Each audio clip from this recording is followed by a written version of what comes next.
Welcome to MyLINK SMS API. Let's show you how easy it is to set up and send SMS through our powerful API. Your SMS API lets you easily integrate SMS for notifications, alerts, or promotions, connecting directly with your users. Simply start by logging into your account in the MyLINK portal and then selecting MyLINK SMS API. Now set up your development environment. MyLINK SMS API supports any programming language with code examples in our developer portal for Python, C#, Java, Node.js, and Curl.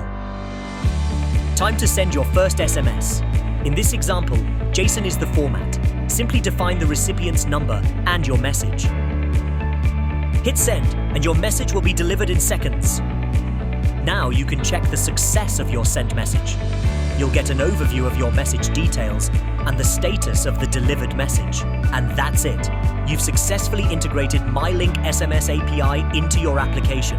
Now you can connect with your users anytime, anywhere, with ease. Start providing exceptional messaging with MyLINK SMS API by Link Mobility.